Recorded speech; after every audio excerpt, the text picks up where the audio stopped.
Alors, petite actu sur electric.co, le Kona va être le premier véhicule électrique à gravir le mont Everest. Donc voyons un peu de quoi il s'agit, on va traduire ça avec DeepL. Hyundai Motor India a démarré aujourd'hui un voyage en voiture de la Kona électrique jusqu'au camp de base du mont Everest. Le voyage durera 435 miles et atteindra une altitude de 17 000 pieds. Alors, 435 miles, on va évidemment calculer ça de suite en kilomètres pour voir comment ça fait exactement.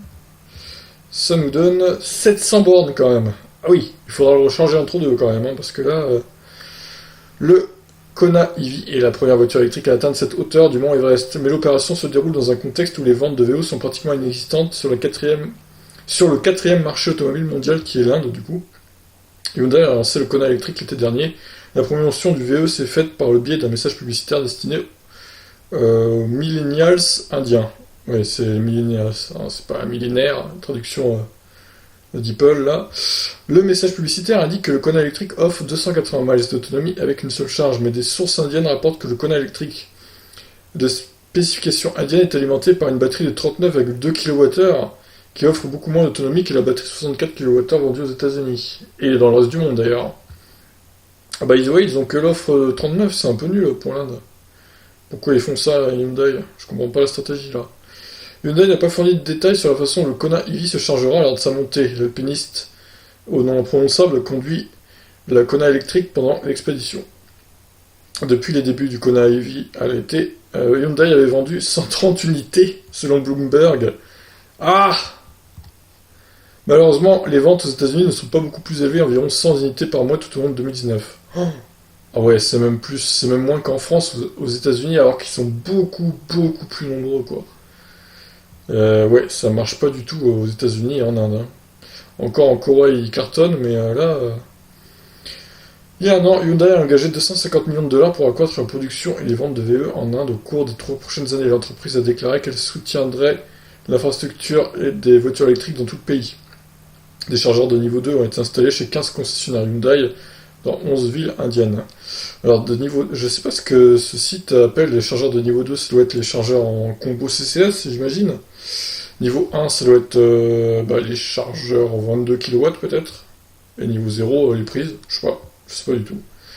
Selon Bloomberg, l'Inde ne dispose que d'environ 650 stations de recharge pour voitures et SUV électriques. Ah oui, vu la taille du pays, c'est pas beaucoup.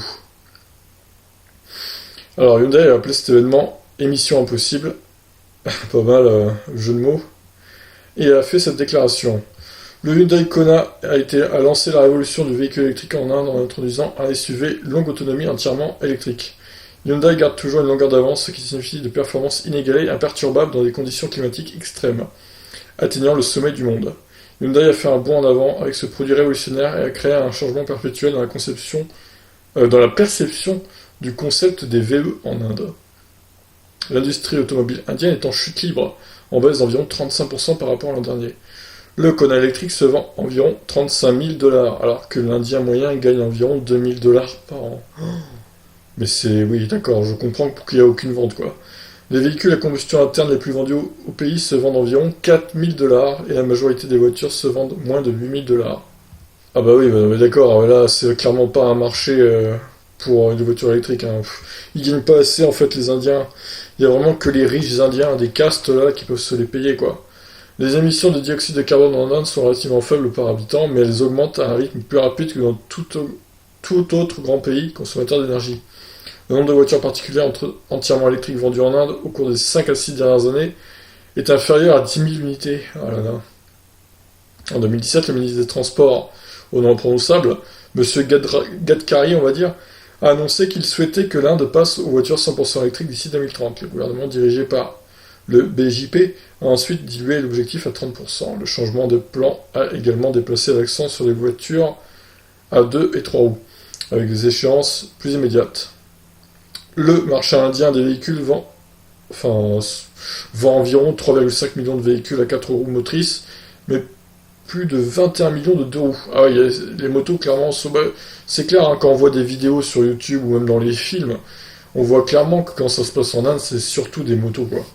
Il y a des voitures également, mais il y a beaucoup de scooters, beaucoup de motos. Donc là-bas, c'est les spécialistes. Peut-être qu'il faudrait développer un marché des motos électriques ou des scooters électriques là-bas, plus que des voitures. Ah, c'est qu'un avis, mais honnêtement... Hyundai n'est pas la seule à avoir des projets de VE en Inde. La Tata Nexon EV offrant environ 190 miles en charge sera lancée en Inde plus tard cette semaine. Oui, alors ça, j'avais fait une vidéo déjà. C'est l'un des 4 VE qui sont qui seront lancés par Tata Motors au cours des 18 prochains mois, bien qu'il s'agisse généralement de véhicules à faible autonomie destinés au gouvernement.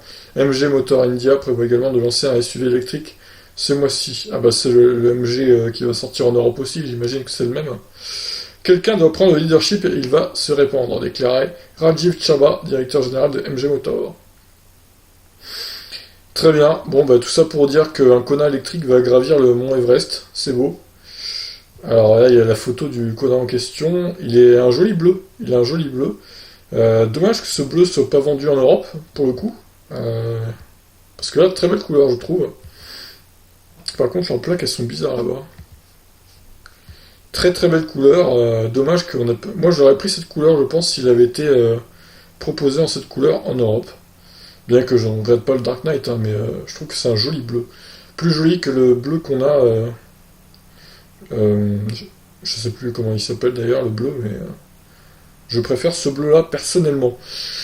Donc voilà, alors est-ce qu'ils vont vraiment prendre un Kona 39 ou un Kona 64 quand même pour gravir le mont Everest? Parce qu'un Kona 39 il va falloir quand même recharger beaucoup plus qu'un Kona 64. Donc bon, à eux de voir, hein. Mais je leur conseillerais de tricher un peu pour la communication, de prendre un 64, comme ça il y aura une charge seulement. Allez, peut-être deux, parce que vu comment ça va consommer pour gravir la montagne, peut-être deux charges. Allez, on sait pas. À mon avis, ouais, peut-être deux charges. Par contre, évidemment, quand il va redescendre, bah, aucune charge, hein, il fera les 700 km d'une traite.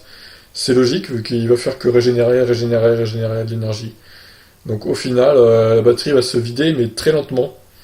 Donc les 700 km en une charge seront largement faits en descente. Et bien voilà, pour cette actu Kona, enfin Hyundai India du coup. Je vous laisse réagir. Ciao.